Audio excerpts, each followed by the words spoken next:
नमस्कार, मैं हूँ अवधेश और आप देख रहे हैं बॉन्डर इंडिया टीवी। इस समय हम हैं सुभाष चंद्र बोस मैदान के पास में, जहाँ पे जंगम अनशन पे बैठे हुए हैं और वो मीरा भाईंदर शहर की बात कर रहे हैं। लोगों को बता रहे हैं कि क्या क्या कमियां हैं मीरा भाईंदर शहर में। पहला मुद्दा तो उनका मनपा स्कूल को लेकर है, जो कि 7वीं तक है।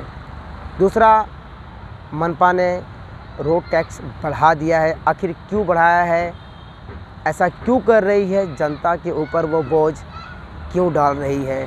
तीसरा मुद्दा है कि मीरा भाईंदर शहर में ऐसे कई सारी जगह है जो आरक्षित जगह है। आखिर मनपा उसे अपने कब्जे में क्यों नहीं ले रही है। पे आज जो बैठे हैं, ये कब तक बैठे रहेंगे और क्यों?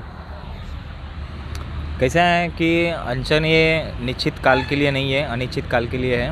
और ये पहला ही नहीं है। पिछले 7 सालों से मीरा भाईंदर शहर में विकास के नाम पर जो काम चल रहे हैं, वो विकास जनता का नहीं होके इन सभी राजनेताओं का होता है और प्रशासन का होता है।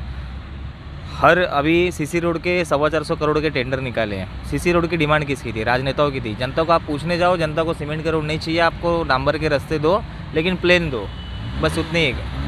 अगर पैसे नहीं है तो खर्चा क्यों कर रहे हो आप? तो उसके अगर पैसे नहीं है, इसके लिए हम लोग 10% अगर टैक्स लगाएंगे तो गलत है। कहाँ 1 साल पहले सभी पॉलिटिकल पार्टियाँ बोल रही थी कि मीरा भाईंदर महानगर पालिका का टैक्स जनता से हम लोग कम कर देंगे, फ्री कर देंगे। 500 मीटर 250 मीटर तक के जिसके भी 84 मीटर जिसका भी स्क्वायर फुट का घर है, उनका माफ़ कर देंगे। तो आप अभी सभी राजनेता तो चुप ही है ना, किसी ने निषेध व्यक्त नहीं किया। सबसे पहली बात तो एजुकेशन रिवॉल्यूशन इस शहर में नहीं है अभी तक। वो एजुकेशन रिवॉल्यूशन पिछले 2 सालों से करता है, ये तीसरा साल है। कमिश्नर ने हालांकि गए आंदोलन के बाद 5 ऐसे स्कूल में 9वीं तक क्लास बढ़ाए हैं। जो सेवा सुविधा देना चाहिए वो अभी तक उपलब्ध नहीं हुई है। तो ये जितने भी पॉलिटिकल पार्टीज़ है, प्रशासन है और जो नगर सेवक बन बैठे थे, विधायक बन बैठे थे, MP बन बैठे, उनका ये पराजय है। आज जिन चीज़ों के लिए हम चुन के देते हो इस शहर में, स्वास्थ्य और शिक्षा, इन मुद्दों के लिए आज तक मीरा भाईंदर में कोई भी नेता जंगम जी से आपने बात जिलाड़ा किया नहीं है कि एजुकेशन को लेकर कि 7वीं के आगे भी किया जाए, लेकिन अगर देखा जाए मीरा भाईंदर में जितने भी मनपा के स्कूल हैं, वो 7वीं तक जो हैं वही ठीक तरह से नहीं है। ताकि उनके पास देखो तो क्लास में पंखे नहीं है, टेबल टूटे हुए हैं, दीवार में स्क्रैच, मतलब कि जो देखिए कैसा है कि जन जागृति आवश्यक है। ऐसा नहीं है ना कि हम जिसको चुनकर देते हैं वो तो हमारा काम हो गया। हम सोशल मीडिया के माध्यम से, सरकार की ऑनलाइन पोर्टल से, वहाँ पे हम तकरार डाल सकते हैं।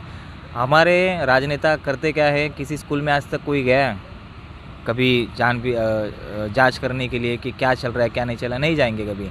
सिर्फ डांस बार के ओपनिंग्स के लिए जाएंगे, किसी डांस बार का काम चले तो वहाँ पे पहुँचेंगे, ये क्यों काम हो रहा है, ये क्यों काम, इसके ऊपर थोड़ा कार्रवाई होनी चाहिए। किसी बिल्डिंग का लेआउट का जब भी बनता है, जब भी फाइलिंग का काम चला है तो वहाँ पे पहुँच जाते हैं। लेकिन स्कूल और हॉस्पिटल में कोई राजनेता कभी नहीं जाता है। इसी के लिए हम लोग का इतना यही बोलना है कि कम से कम अपनी ड्यूटीज़ क्या है उतना देखो। आज भी नगर सेवक नहीं है, फिर भी आज सुबह रोज़ उठते झाड़ू जो सफाई कर्मचारी आते हैं, अरे भाई नगर सेवक मर भी जाता है ना, उसी दिन अच्छा पाउडर मारा जाता है कि रास्ता साफ रखते हैं, क्योंकि लोग जमा होने वाले करके।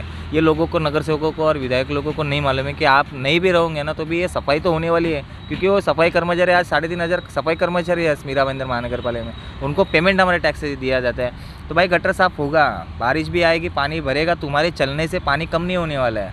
जैसा खाड़ी का पानी चला जाएगा नीचे तो पानी गटर जो भरा हुआ है वो सब खाली होंगे।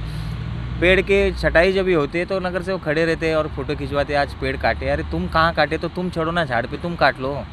जो गार्डन डिपार्टमेंट के कर्मचारी हैं उनको पगार टाइम पे मिलता नहीं, 3-3 महीना पगार नहीं रहता, उसके लिए कभी बोलते हुए आते नहीं है। पहली बात तो बात कर रहे थे आप, आरक्षण की बात कर रहे थे। आरक्षण देखो कैसा है कि इस आंदोलन में 3 ऐसे रिजर्वेशन, 4 ऐसे रिजर्वेशन से 379 सीएन रॉक होटल बन गया अभी तक, लेकिन वहाँ पे जो प्राथमिक स्कूल का एक रिजर्वेशन था वो अभी तक डेवलप नहीं हुआ है। उसके ऊपर अभी प्रोसेस चालू है, आज भी बता रहे हैं। अभी होटल बना कभी उसको 15 साल हो गया। जैसरपाक में एक फायर स्टेशन है जो ओसवाल बिल्डर ने हड़प कर रखा हुआ है बाकायदा। वो बोलता है कि अभी मुझे लेटर तो आज ही मिला है, 2 साल बाद आज लेटर दे रहे हैं लोग कि हम लोग ने ऑर्डर्स किए हैं, हम लोग ने जांच-बीच की है, लेकिन 20 साल होने के बावजूद भी वो बिल्डिंग यूज़ कर रहे हैं, लेकिन उसके ऊपर कभी किसी को बोलने को टाइम नहीं मिलता है। पहली बात तो आरजी की जगह है, उसमें कम से कम 5 बिल्डिंग उन्होंने बनाया है और वो बेची है। अभी उनका रीडेवलपमेंट के लिए जाएगा तो कितना भारी नुकसान होगा, करोड़ों रुपए का नुकसान तो जनता का होगा, इतने फ्लैट्स लेके रखे हैं। हाँ, दूसरी बात ऐसी है कि गोल्डन एस में एक रिजर्वेशन है 214, जो बगीचा देना चाहिए 2019 से उसका सिर्फ पाइलिंग का ही काम चालू है। आज भी लेटर दे रहे हैं, बोलते हैं भाई 3 साल हो गए, अब अभी भी पाइलिंग चालू है क्या उसकी। 5.5 करोड़ रुपया बाद में भरा, जब भी इसका फॉलोअप चालू था तब जाके महानगर पालिका को पैसा भरा। 2 साल वो भी लेट किया पैसा भरने के लिए। मतलब अगर हम लोग आरक्षण की जगह पर अगर नहीं बोलेंगे तो ये तो ज़मीनें तो खा चुके हैं और खा जाएंगे। पहली बात तो 7-Eleven कंपनी का है वहाँ पे काम, कोर्टयार्ड का एक प्रोजेक्ट बन रहा है अभी वहाँ पे। अभी तक गार्डन की जगह देना चाहिए ना आपको। अगर सीसी मिले तो उसमें लिखा है कि पहले गार्डन हैंडओवर करो, बाद में काम चालू करो। अभी ये लोग खुद ही लेटर में लिख रहे हैं कि पाइलिंग का काम चालू है, इसके लिए गार्डन बना नहीं रहे करके। तो 3 साल तक कौन सी पाइलिंग चलती है? अभी वो बोलेगा क्या चाहते हो? हम लोग के जितने भी रिजर्वेशन है 386 रिजर्वेशन, उसका हिसाब दो पहला। सबसे पहली बात, कितना टीडीआर किसका कहाँ पे यूज़ हुआ है वो दो। दूसरी बात, तो जितने रिजर्वेशंस डेवलप नहीं हुए वो जगह अपने कब्जे में लो। हाल ही में नया है कि यहाँ रामदेव पार्क में जो बुद्ध विहार बना है, एक दिन का भाड़ा 25,000 है। कौन देगा वहाँ पे? पहली बात तो एटलीस्ट उसको कम करना चाहिए, 10,000 करना चाहिए, 5,000 करना चाहिए, 8,000 करना चाहिए। यही सब बातें, इसी के लिए आज ये जन जागृति के हिसाब से अनशन चालू रखा है। जैसे कि आपने देखा, जंगम का कहना है कि जो मीरामंदिर शहर में जो लोग रहते हैं वो यहाँ पे जनता को जो सुविधा चाहिए उससे काफ़ी दूर है प्रतिनिधि, चाहे वो नगर सेवक हो, चाहे विधायक हो, चाहे वो खासदार ही क्यों ना हो। तो बात करते हैं और भी लोगों से, उनका क्या कहना है। एक्चुअली हर एक जो रेसिडेंट है मीरा भाईंदर का, उन्होंने सोचना चाहिए कि अभी जो प्रदीप जंगम जी कर रहे हैं जन जागृति, वो ज़रूरी है। ये हमारे नगर सेवकों ने करना चाहिए, जो सभागृहों में बैठते, उनकी ज़रूरत है कि वो लोगों तक ये सब पहुंचाए कि आपके रोड टैक्स बढ़ाए गए हैं, आप रास्ते पे चलने के लिए भी टैक्स भरने वाले हैं। तो ये सब जन जागृति होनी चाहिए। हम लोगों नगर सेवक चुन के देते हैं, तो नगर सेवकों का काम है, ये हमारे सोशल एक्टिविस्ट लोगों का काम है। अगर हमको यहाँ पे बैठना पड़ता है, आंदोलन करने बैठना पड़ता है, तो ये बहुत ख़राब बात है कि ये नहीं होना चाहिए। अनशन नहीं होना चाहिए, आंदोलनें नहीं होनी चाहिए। महानगर पालिका के कमिश्नर का ये जवाब। देखिए, हमारा आंदोलन 6 जनवरी 2023 से चालू है और कई सारे विषय है।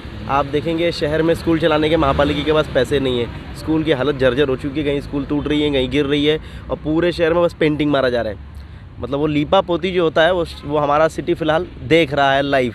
अब जहाँ जाएंगे तो प्राइवेट वॉल के ऊपर भी लीपा पोती वो पेंटिंग की जा रही है, पैसा महापालिका का। आप देखिए, आपको बताता हूँ मैं, महापालिका 1 करोड़ रुपए का कॉन्ट्रैक्ट निकाल रही है अवेयरनेस को लेकर। किस चीज़ का अवेयरनेस?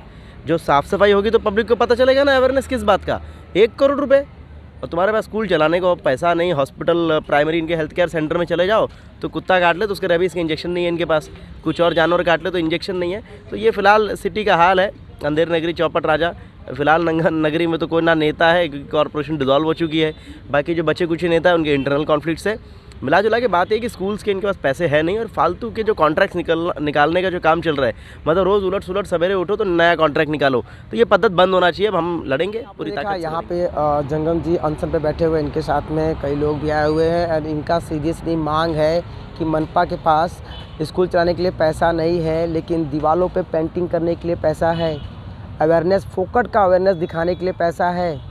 लेकिन जो शहर में जो ज़रूरत है, हॉस्पिटल ज़रूरत है यहाँ की जनता के लिए, शहर में अच्छे स्कूल हो, अच्छा हॉस्पिटल हो, ये ज़रूरत है शहर वासियों। इनका बैठने का आज उद्देश्य यही है कि शहर के नागरिकों को जो उनकी मूलभूत सुविधाएं हैं, जो उनके हक की सुविधाएं हैं, उन्हें मिलना चाहिए। अब तो ये आने वाला समय बताएगा कि इनका अनशन कितना असरदार होता है।